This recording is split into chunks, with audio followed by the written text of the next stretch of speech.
Hello and welcome to episode 60 of the DX Mentor, the year 2024 DX in Review. Thank you for joining us. I'm Bill, AJB. If this is the first time you're with us, welcome. We have a back catalog of almost 60 episodes covering many aspects of DX in both podcast and YouTube format. Please check us out. If you're new to DXing, I would really recommend episode 1 as it was recorded with several world-class DXers. You will get a feel of the excitement that goes with chasing DX. And please, if you like what you find, subscribe, like, and share. You'll be notified of new episodes as they're available. Another way to keep in touch and to see what we're up to is via the DX Mentor Facebook page. I will be posting about upcoming podcasts as well as other DX events, so please follow us. You can check the show notes for any of the information that we discussed today, especially the link to the gallery so that you can view the current release of the document we're going to discuss and all the previous ones. I received the following email from David, Victor Kilo to Alpha Echo Alpha in Sydney, Australia. He wrote, quote, over the last couple of commutes to work, I've been listening to the DX Mentor episode number 26, all about CW Ops. All I can say is, wow, what a great introduction to this organization. What a motivational and passionate speaker. I enjoyed every minute of the discussion. I will certainly be checking out the CW Ops Academy and trying to fit that into my schedule later this year if possible. Thanks for producing the podcast. And this is the first episode I've listened to, but I will be back for more. 73 from VK2AEA. Thank you, David, for that feedback. And please contact me if you need information on the CW Academy. I was an instructor for 6 sessions, so I'm sure I can help you out. And that email address will be thedxmentor@gmail.com, which you already have. Our guests today are Joe Reiser, W1JR, and Bernie McClenny, W3UR. Bernie publishes the Daily DX and the Weekly DX and the How's DX column in QST. For 19 years, Joe, W1JR, has taken Bernie's data, as well as data from other sources, and published a DX year in review document. Let's join these guys and learn more about the 2024 DX year document. Well, hello and welcome to the latest DX Mentor. And this has turned out to be an annual event. This is the second year in a row. We're going to be reviewing the previous year DX in review. And of course, this year it's 2024. And I have the gurus with us. I have Bernie McClenny, W3UR, and Joe Reiser, W1JR. So Bernie, tell us just a quick intro about yourself. Well, I'm Bernie McClenny, W3UR. I have a cold. I was first licensed in 77. I worked in retail for my first 15 years after getting out of school, and then started up the Daily DX, then started writing House DX, and then started up the Weekly DX. So I've been writing for 28 plus years now. Wow. And what is your 3000 club standing? Because you're the only 3000 club guy I know, so I have to ask that. Joe's in the club. Is he? I didn't think he W1JR, was. yeah. I honestly, I don't know. It's like 3187. I'm not positive. Holy smokes. That's really high. The other thing I always think of you is you were the second novice to achieve DXCC, right? Yep. W4ZV, Bill Tippett was the first back in I guess the 60s. And at that time, did you appreciate what a feat that was? Or was that just oh, look, I worked 100 countries and Oh yeah, I knew it was something. I thought I was the first, but it turned out later I found out I wasn't the first. okay, well, still great accomplishment. I always kind of equate you with that. So well done. And then Joe Reiser, tell us about yourself, and then I have a question for you. Well, I got interested in ham radio. I was in the Boy Scouts, and I had the first class merit badge. I did Morse code, and one of the fellows there, one of the leaders, started talking to me, and he encouraged me. And then he was working for the Voice of America, putting in the first million watt station in Munich, the Voice of America, which is a very, very large station. And he kept after me, and he said, "Why don't you get a license and so you can communicate with me when I'm in Munich?" And so one day he picked me up and took me down to FCC in New York in 1981, and they had just started the novice license just previous to that, a few months, and I took the test and passed it and came home and waited. And one day he arrived at a whole bunch of boxes.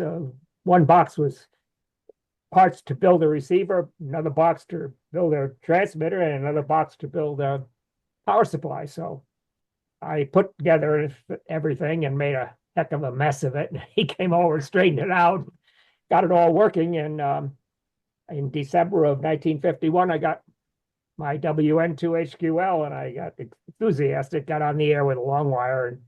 And after a few days, I finally made a contact or two, and I got excited a little bit. My code speed started to come up, and I went down to on the 3rd of January, I studied, and I went down, and they had the technician and the general was the same test, except that the general was 13 words a minute. So I took the test and I failed it. I was very nervous. And I took the theory test, and the guy came back and he said, "Gee, you got an 86. You did so well. Why was your code so bad?" And I said, "Because I'm just too nervous." So he says, "Would you like to try it again?" And I said, "Yes." And I sat down for about 80 or 90 seconds and handed him the solid copy. And he said, "Congratulations, you got a general class license." So things went on, and I got on and putzed around and listened and did different things. And then all of a sudden, one day I got an invite from a friend of mine to go visit W2RDK. So I got on my bicycle and drove about 8 miles, and when I got to W2RDK's house, and it was 1954, he showed me how to DX, and he showed me all the secrets and everything. So that night I stayed up all night, and early in the morning I worked a VK9 on Norfolk Island, and I got really excited. And I started working DX in 1994, and finally made DXCC, I guess, a year or two later. Wow. And I got really excited, and I got to know local guys like W2MUM and W2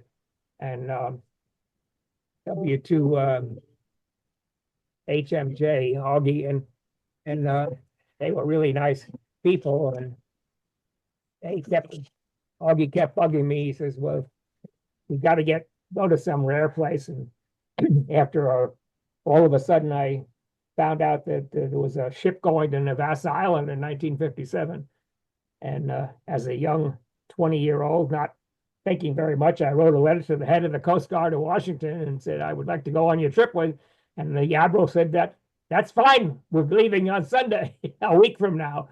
So we had a hustle, and I asked W2RWC to go with me. And I built a station, borrowed some gear from W2H, from Harry Downes, W2DK, and Harrison Radio, and I put it all out in the backyard, made a circle about 15 feet in diameter, built a ground plane, and made sure that everything was working within the circle. And I said, "I've got it all." So loaded it in the car, and on Saturday morning I picked up Fred. He was just coming home from a dance or something that he had been out, so he slept on the car all the way to Virginia, and then he got in the car and we drove down. And when we got to the ship, the commander said, "Who are you guys?" And we said, "Well, we want to go on a trip with you." And he said, "Well, how did you get permission?" And I showed him the letter from the admiral, and he didn't know what to do. And just then somebody screamed from the back of the ship and said, "Hi, Fred." And it turned out it was one of the Coast Guard guys on the ship, and he knew Fred. So the guys ran out and pulled all our gear up and put it on the boat, and we walked on the ship, and that was the end of it. So off we went. So it was an experience, and we had a good time. We were only there only a full day. We had a lot of stories about it. But when I came back home a few months later, KV4AA, who I had been communicating with, said, "Joe, how would you like to go on an expedition?" And I said, "Where to?" And he says, "Danny Wheel is going to operate from the British Virgin Islands and put on a new country." So that following summer in 1958, I joined Danny Wheel and his crew down put on VP2 VB. So that really got me going. Yeah, I was going to ask you about that because when we ended it last year, um, Bernie said, "Hey, ask him about his first DXpedition." So I wanted to follow up on that, but that it's I can't imagine writing the head of the Coast Guard saying, "I want to go with you," and I really can't imagine him coming back and saying, "Yeah, okay, let's go." Well, he didn't have any, he couldn't do much. I had a letter from the admiral saying that he Yeah. gave me the permission. So they never did it again. You know, when you told the story about being nervous, I remember two things. One, I can remember when we had to go to a building in Cincinnati and the guy from Detroit would come down to administer the tests. And I remember he said, when I say put your pencils down, they better hit the table or you're done. And I guess I was 10.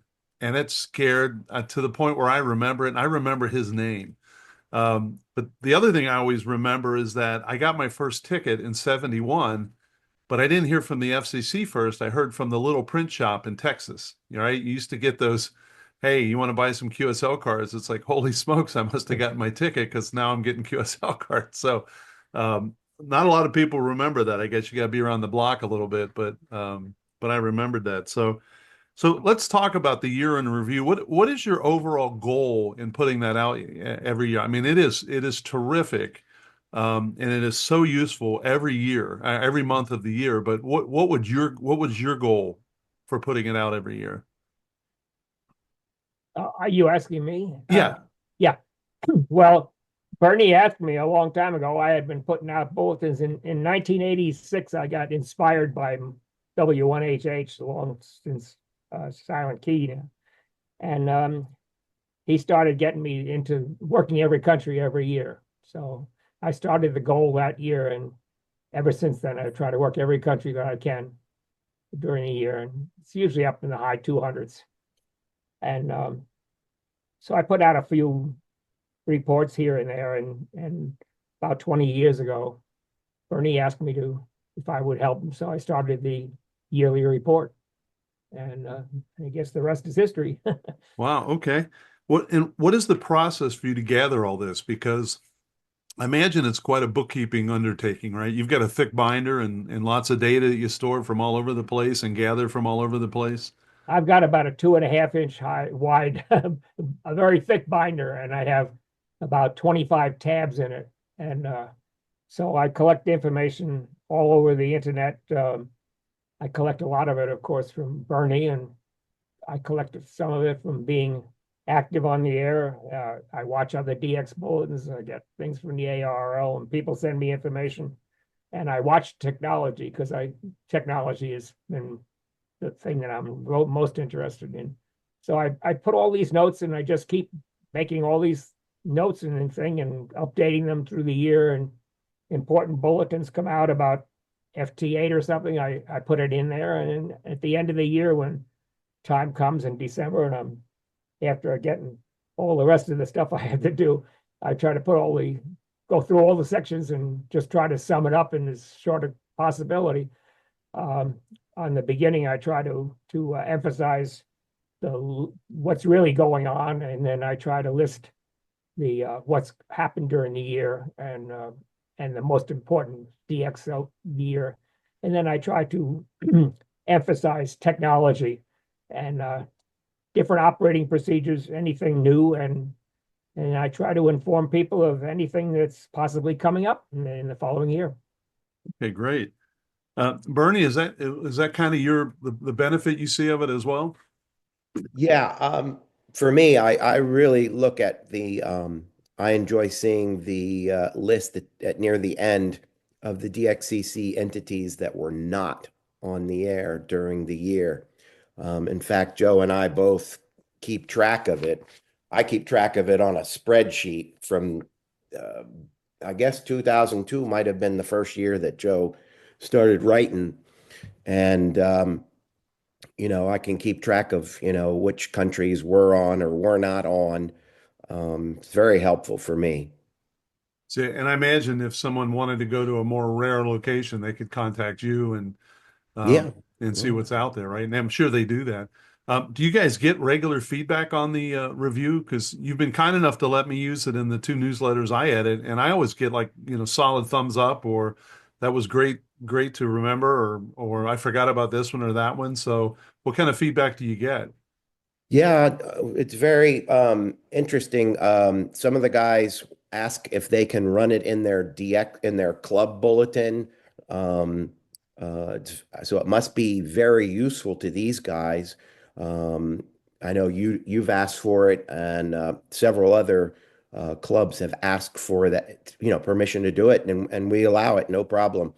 And then also we post it on the K8 CX website about a month after it goes out. He's got all of them. Yeah, and I'll have a link to his website. So, um, and then Joe, what kind of feedback have you gotten? Is there stuff you've gotten coaching on, Hate to you've say, added over the, huh? I hate to say it, but I rarely get any feedback. Uh, and I only got two known answers to the report this year. One of them was KACX, which is all I expected. And one other person wrote me a very nice note telling me that he enjoyed it and he was going to use part of it in his talks at the radio club. But I hate to say it, I got almost zero feedback this year, and no comments or positive or otherwise. It was very disappointed. So I that don't, must mean you're doing it right, Joe, because usually you only hear people complain if there's a problem. So I that's I right. wouldn't take that as a negative. Oh, So that's I good. don't want, I know that you did a good job of reviewing it, you and especially uh, I really appreciate the help that I get from Frank Yep. W3LP and going through the propagation, and I try to incorporate as much of that stuff as possible. So I'm sure that I try to be as accurate as possible. So I guess maybe I'm lucky not having too many problems. well, let me put this challenge out there. I don't want you to feel lonely. So if anybody has any complaint at all, send Joe an email and let him know. Well, I have added an awful lot of categories to the report each year, so I try to keep up each year and Yeah, I try was to keep gonna up. go ahead. I'm sorry. I was Yeah, I was gonna try to keep up with all the technology. That's the main thing, and the new operating procedures and particularly the operating that's going on. I don't want to spend too much time on the operating. I don't like a lot of the things I hear and see, but I'm not going to constantly bark on this all the time because I make mistakes. I press the wrong buttons on my thing and transmit when I shouldn't hit. Well, I thought I hit the split button and I didn't, but I would appreciate if people would be more respectful of people. If somebody's calling out of turn, don't come on and use a lot of profanity and this and that, or tie up the frequency. Just come up and say please up or something simple, but don't make a mess of it. Yeah, yeah. A lot of it always comes back to they just need to listen for a few minutes before they do anything, and I always like the guy that gives the you're a solid 5'9" here. I've only got part of your call. What's your call? Well, in the last year, that's undoubtedly there are no reporting systems anymore. It's at the 5'9" or 599, and the other thing that I constantly am hammered with, but I don't make a deal about it, is almost no exceptions. The D expeditions don't listen on their frequency, and I don't understand why people, even some of the greatest DXers on there, and I'm not going to give you any calls to insult anybody, but they call right on the D expedition frequency, and it just disrupts everything. Yeah, that's right. That's right. Joe loves WAGEX loves to tell a story about the way he works Scarborough Reef, and I guess James Brooks it was like the last day. And right in the middle of this massive pileup, James Brooks just says 14,259. And Joe said, well, that's kind of strange. Let me go up there. Well, Joe got him on the first call, and so did three or four other people that heard. And then James went right back to the pileup. So when you listen, there's a lot of hints in there. Now, fortunately, Oh, there was a lot of stuff when Gus Browning was out. He used to pull that crap all the time, and I worked him at an awful lot of places. And in a couple of places, he was on sideband, and I'd call him on CW, and he'd say, "Oh, I hear you. Just a minute," and he'd work me, and everybody would call it CW. He says, "No, I'm not going to work any more CW." Oh my goodness. Well, it is fun though, right? It's always fun to try to figure it out. But the big service for me that the daily DX provides is, when you work somebody, I had several not in log QSLs returned to me in the 80s, 70s, and 80s. And that's heartbreaking when, it's a DXpedition that's only there every 8 or 9 years and you get a not in the log. So the great thing about the daily DX, for instance, is that you pretty much always know what the QSL path is. You know if they're using Club Log live stream or they're using, what they're using to help confirm it, what mode. So you have all that information going into it, and then for you to summarize all that at the end of the year is just terrific. It really lets you find what's going on, and it helped me this year because this was my first 6 meter year. So I was able to go back and look at the previous, actually 2 years, to see when the activity was really hot, who was there. And that was very beneficial to me as an operator just trying to learn a new band. So hats off. That was very well done. And I found that to be really beneficial. I think the internet and the OQRS and all the live logs, especially the ones that are on Club Log that Bernie puts up, very beneficial to work the station and you're in the log and move on. Well, the thing I saw recently, I never thought I'd see in ham radio was, some of these the expeditions that are supporting FT8 and multi-stream and stuff, and they're like, it's okay to have dupes. If you want to work as twice because you're not sure, it's okay. And I never thought I'd see that.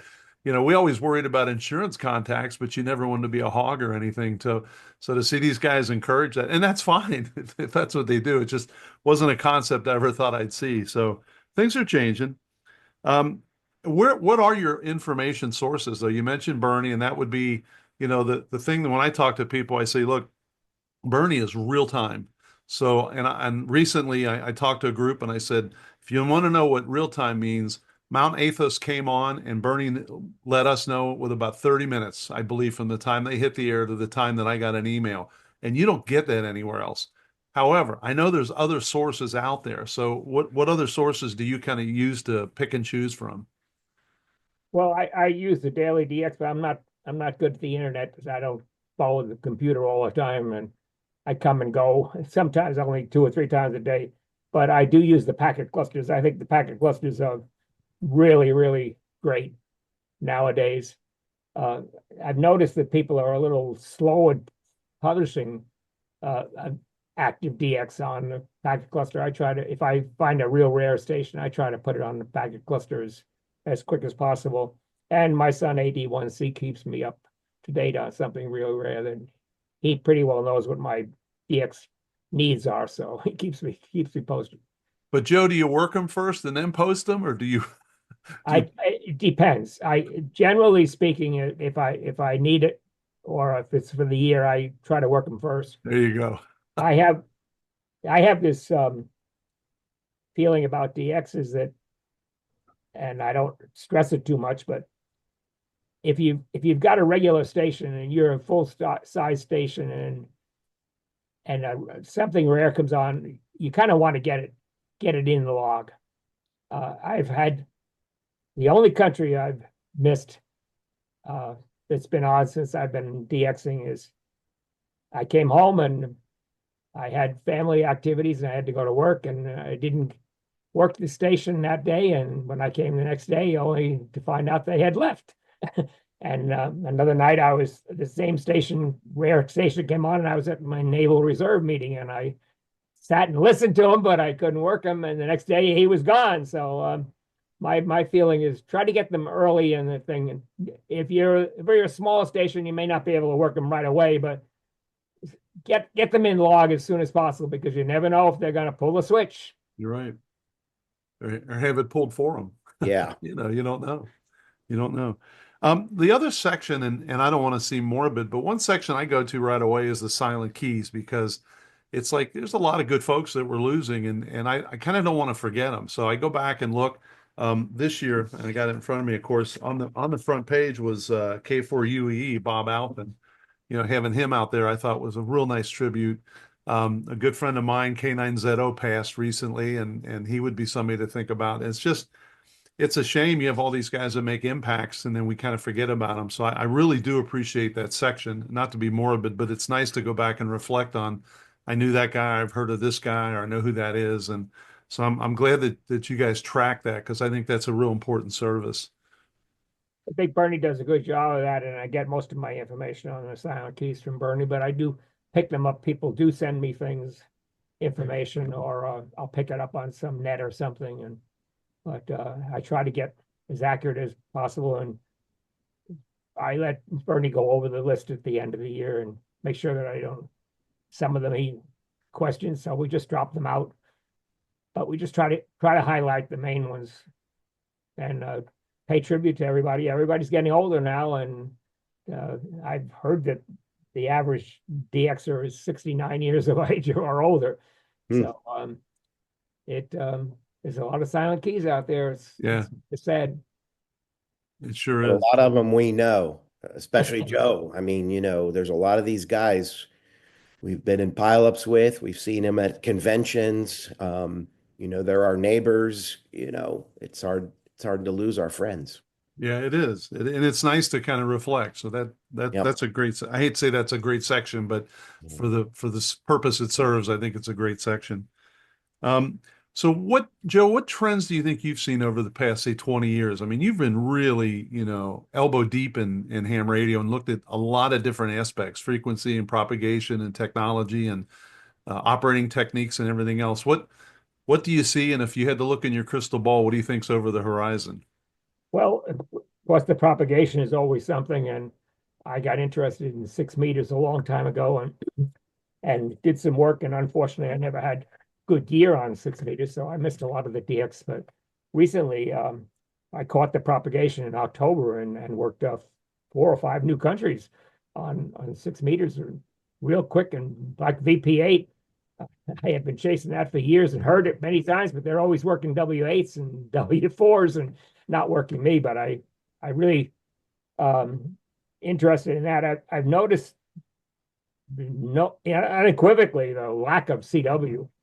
I know that CW seems very active during the contest, although I noticed too many operators are going too fast and too many operators are not catching it. So that's normal. But there's no doubt about the stuff has gone on to FT8 and the technology, and just in the last few days, WK1JT just released finally the latest FT8 WSJT paper, and so with the latest modifications. So that's becoming a great thing, and so that, and watching the DX clusters and watching the club log and seeing what's going on and keeping track of how many stations these countries, these guys are working is important. Yeah, it is. And Bernie, you're a big fan of the rig in a box, I think, right? Yeah. The first time I saw it was with you when we were at W8 DXCC. Really neat. And it seems to have gotten them on Jarvis and probably some other locations, but definitely Jarvis is the most interesting one they've gone to so far, where they weren't allowed to really be on the island. They could go set up the station and the antennas, and then come back to the boat and operate remotely. And it's gonna. I think there'll be a few more. I'm pretty sure those guys are looking at least one more for 2025, a Pacific Island. And it does look like Bouvet and Peter the First in the next 2 years is going to have we'll have a legitimate opportunity to work both of those. Yeah, and one of them, if not both, are going to have, I think it's the Bouvet, I think it's going to have remote. So operators from all over the world can be the operators through the remote and workstations. So that'll be neat. Kind of crazy, isn't it? If you really think about it. I'm waiting for the moon to get some kind of a a prefix, and then we'll go from there. So Is there anything that you wanted to touch on that I didn't cover? I mean, I'm going to put a link. I really encourage people. I guess there's two things I want to mention. I would encourage people to go pull this down and look through it because again, it's a terrific reference. But the second thing I think is important that if people have information, they can send it to Bernie. So if they hear if you get a QSL card or if you get you work someone at an odd time or an odd frequency, send it to him because he will publish that. And all of that goes into this body of work that you can look back over a year, not necessarily into the year in review, but it goes into the daily DXs that get pushed out. So it's always, I got to be honest, there was one recently where I think it was W0VTT had worked 9N1 AA on 30 meters. And I had never heard him on 30 meters. And so I thought, oh, I got to go give a listen. And I got him about a week later. So it was because what you had in there, that was an email I'm sure you received, and you just put it in there. And so the way you guys gather information is really interesting. I thought it was really neat that the KH4AL or KH7AL portable H9 put out a bulletin when he would be active. And I finally found him on 10 meters the other day and found him, of course, of all things, on the long path on 10 meters. And I struggled on CW, but I listened and listened and kept listening to the stations he was working. And I noticed that no one was more than 2 kc up and no more than less than 1 kc. So I just stayed in that bracket and called and eventually worked them. Yeah, so there's Good a one lot on of data. CW. It's a good one on CW. Yep. Yeah, that's right. Well, anything I should have touched on, Bernie? No, I don't think so. I did want to add one thing, kind of off beaten track. But with the information that I get from Joe, like I said, I have a spreadsheet and I do presentations on the top 25 DXCC entities for clubs. And one of them is, people have talked about, oh, we should lower the standard for the honor roll or get rid of countries that aren't on the air. And I know I'm not in favor of that at all. Some of us will remember when ZA was off the air for what, 21, 22 years. Nope. BY was off the air for 40 years. Well, one of them, right now, the rarest, most inactive country is CE0X, San Felix and Ambrosia Island. It hasn't been on since 2002. That's 23 years. But one of the slides that I do in my presentation is, because people say, oh, you can't get to honor roll. Well, ever since I was a ham, back as early in the 70s, people were saying it takes 10 to 15 years. Well, with this spreadsheet, I can track it. Right now, it's 14 years to get on the honor roll. If you worked every country that was on in the last 14 years, you could be on the honor roll. And we've got a couple of them that are coming up that are in the top 10. 3Y0 Peter 1 and 3Y0 Bouvet. They're both in the, I think they're both in the top 10. I know Peter 1 is. So, that's some chances that you're going to get here in the in the next year or two to work. And I'm pretty confident these guys are going to get to both of those islands. Yeah, and those are the kinds of outings that you take days off work for. Yeah, It's you don't want to miss it. No, you You don't do not want to miss these. I've gotten a couple emails from people, and I think they confuse number one honor roll with honor roll, right? So they say, well, I'm not, there's no way I can get the honor roll because I'd have to work them all. It's like, no. But I think we're mixing terms. So sometimes I think that's part of the confusion is that. Yeah, for honor roll, it's currently there are 340 entities.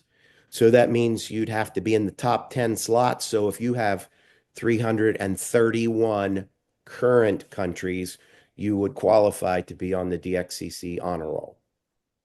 Yeah, so I'm a little bit concerned, and there's a lot of people trying to so-called reinvent it and start it over again. I'm not really in favor of that. But I don't know what ARL is going to do. This is the 25th year since they've supposedly overhauled the DXCC, and they are looking at it. And I don't have any inputs and any contacts anymore down at ARL to know what's going on. So I'm a little bit leery and skeptical about what's going to happen. I'm hoping that they're not going to change the program too much. I don't think they're going to change it, Joe. I think what they've done is at the January board meeting, if I recall right, I read the minutes, and it looks like they're coming out with a DXCC Trident Award, and I don't know much more than that.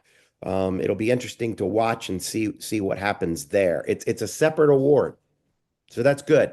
Well, they've brought out a couple of different ones over the years, so it's fine with me. I've worked hard to get the things I have, and I don't Yep. want to see them get thrown out. Yep. Sometimes I get a little surprised at the passion that people were willing to argue but then I have to think back and say, well, I mean, I've been doing this 30 years or 20 years, whatever it's been, and I've spent some amount of money on rigs and antennas, and guys have spent significantly, certainly more than I have. So you get that kind of investment, you don't want it to just. So I can understand it. I mean, there's a lot there, and you don't want to give it up, and so there's a lot to it. So both sides are probably need to be heard, but I think they'll make the right decisions. And I am curious about the Trident Award. I think it sounds like it'll be kind of interesting. So Yeah. I keep up on the different modes too, and the different bands, obviously. And uh, I I don't like the idea of the FT8, but it's it's part of the hobby. I can't do anything about it. I need four more to get 300, and I know there are about five or six that have been on that I've missed. So it's always a challenge to just keep up. yeah, and as I think I said it last year, even the upside to FT8, among other things, is that there's so many people on the air now that weren't. And ICOM and Yaesu and Flex and these guys aren't going to invest money in something if there's no activity. So the more activity there is, they're going to be willing to put their development dollars behind it. So that's the upside. But I didn't think I'd be this way, but I kind of will come down if I got an hour or two and I'll go through the cluster or whatever, and I like to listen around. I sure would like to work some of these guys on CW instead of just FT8. So I'm not poo-pooing FT8, but I very much enjoy the digging them out, guessing, should I be high, should I be higher, can I tail in, can I split, can I do these different things, and some of that is taken out of it. So not bad. It's just different, but I do miss that sometimes. I feel like I wish they had a couple CW stations up, but Well, this past month or so, I have participated a lot more in the CW in the DF contests to try to. I keep tabs on every mode. I try to work. I don't pay attention to the sideband unless it's a new one for the year, but I do try to work everything on FT8 and CW each year. So I've been kind of a little bit more busy, but I'm getting older and I make mistakes. I have to watch myself. yeah. Well, as always, I appreciate your time. It's very interesting, and I'm going to encourage people to pull that down and take a look, and encourage them to send Bernie information as they get it. And any feedback I'll pass along to you all. So, Bernie, I hope you feel better, and Thanks. Joe, I hope your rib heals correctly, and because ribs that's a challenge there now. You don't realize how Well, much.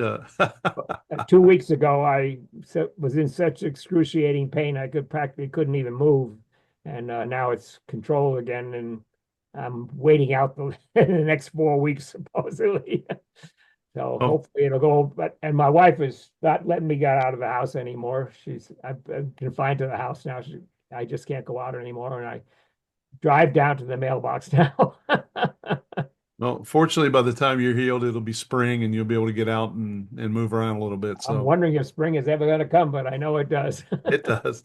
Well, the downside is there goes the low bands, I guess, but at least it'll be warmer. So, I've been a little lucky this year in that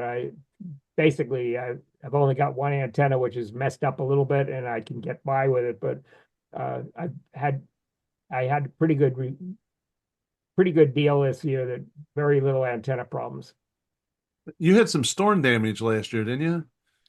Oh, I had a lot of storm damage. I lost the mast on my VHF tower, went over 90 degrees, And so everything up on the bat, everything was gone. So I had the fellows come over and they looked at it and they said, "Oh, that's not not well, you can't do that." So $2,500 later, the big truck came in and he only spent an hour here and he got up there and fixed the thing and they cut the mast and everything.